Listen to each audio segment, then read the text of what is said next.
banyak orang yang tertarik dengan mazhab al-Imam Syafi'i. Bahkan sebagian orang-orang yang tadinya berpegang dengan mazhab satu ahli ra'yi berpindah ke mazhab Imam Syafi'i. Demikian juga sebagian orang-orang yang berpegang dengan mazhab Imam Malik berpindah kepada mazhab Imam Syafi'i. Kenapa? Karena beliau cara pengajarannya hebat. Dengan menulis dua buku ini, buku kaidah dan buku penerapan. Buku kaidah dan buku apa? Penerapan. Tatkala itu belum ada kitab usul fikih mazhab Hanafi. Belum ada kitab usul fikih mazhab apa? Malik. Imam Syafi'i yang pertama kali bikin. Ya. Kitab usul fikih dari kitab Ar-Risalah itu kaidah-kaidah maksudnya. Dari sini banyak yang tertarik dan timbullah orang-orang yang hasad kepada al-Imam Syafi'i rahimahullahu taala. Dan kalau orang sudah diajar oleh Imam Syafi'i, maka benar-benar dia cinta kepada al-Imam Syafi'i.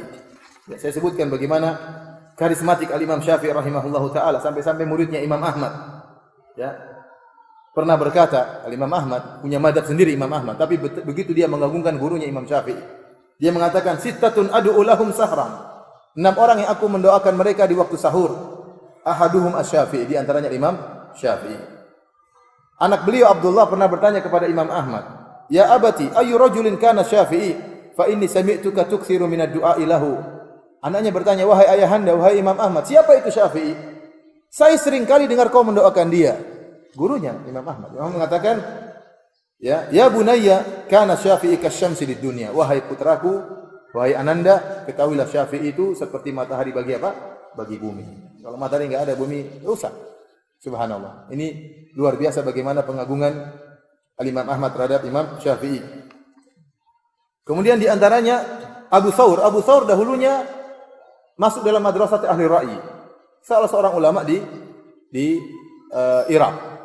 Waktu dia belajar terhadap Imam Syafi'i, dia berguru kepada Imam Syafi'i, maka benar-benar dia mengagungkan Imam Syafi'i. Sampai pernah ditanya Abu Thawr, mana yang lebih faqih? Asy-Syafi'i atau Muhammad bin Hasan? Syafi'i atau Muhammad bin Hasan? Muhammad bin Hasan ini gurunya Imam Syafi'i. Namun dia bermadzhab Hanafi, ahli ra'yi. Ada yang tanya, siapa yang lebih pintar? Imam Syafi'i atau Muhammad bin Hasan? Guru atau muridnya? Yang murid yang mana? Imam Syafi'i. Gurunya siapa? Muhammad bin Hasan. Dan antum perlu tahu Muhammad bin Hasan itu orangnya gemuk ya. Orangnya apa? Gemuk. Ada perkataan Imam Syafi'i, saya tidak tahu ada orang gemuk yang cerdas kecuali ini guru saya. Jangan disangka orang gemuk goblok ya, ada juga yang pintar. Di antara ulama yang gemuk yang pintar siapa namanya? Muhammad bin Hasan Asy-Syaibani. Sampai ada seorang kalau enggak salah Waqi' bin Jarrah juga gemuk. Waktu ditanya, ada yang ngejek, ada yang nanya, nyindir ya. Masya Allah ente gemuk, kata dia, ini karena kebahagiaan dengan Islam. Makanya saya apa?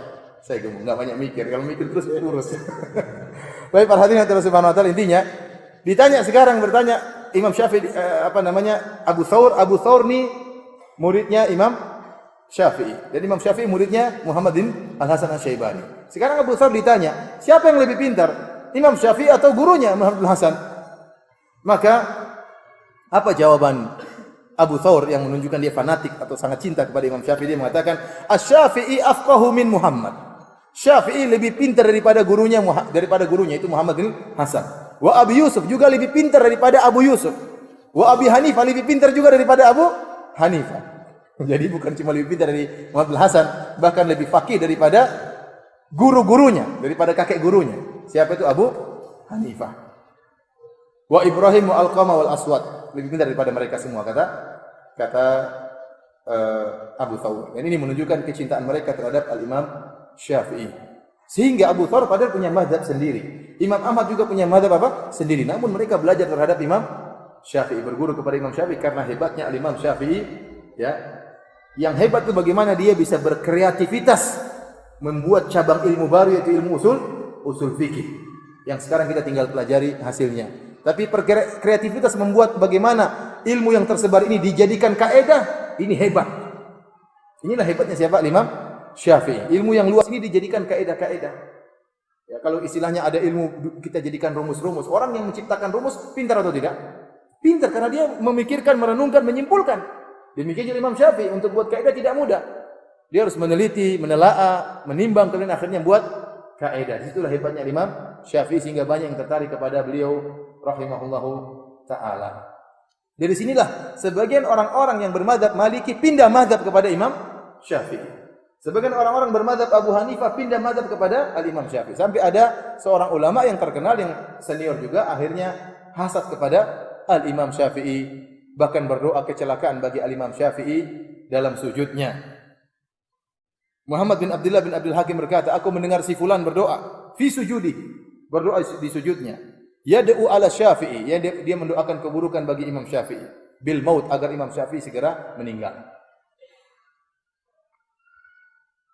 Doa yang dia sebutkan, dia mengatakan Allahumma amit Syafi'i fa innaka in abqaitahu in darasa madhhabu Malik. Dia berdoa, ya Allah, matikan Syafi'i. Kalau Syafi'i tidak mati, akan hilang mazhab Imam Malik. Saking sayangnya dia kepada Imam Malik. Dia tidak ingin mazhab Imam Malik hilang, maka dia berdoa, ya Allah, matikan Syafi'i. Akhirnya doa ini disampaikan kepada Imam Syafi'i. Dia berkata, aku pun menyampaikan, kata Muhammad bin Abdullah bin Abdul Hakim, dia berkata, aku sampaikan doa ulama tersebut tentang keburukan kepada Imam Syafi'i kepada Imam Syafi'i. Apa kata Imam Syafi'i tatkala mendengar doa tersebut? Dia mengatakan, tamanna rijalun an amuta wa in amut fatilka sabilun lastu fiha bi auhadi. Beberapa orang berangan-angan agar aku mati. Kalaupun aku mati, maka itu semua orang pasti akan mati. Aku tidak sendirian yang akan mati. Semua orang pasti akan mati. Para hadirin Allah Subhanahu wa taala, tidak lama kemudian, sekitar sebulan setelah itu Imam Syafi'i meninggal dunia. Wallahu alam doanya dikabulkan atau tidak. Intinya setelah itu sebulan kemudian Imam Syafi'i meninggal dunia.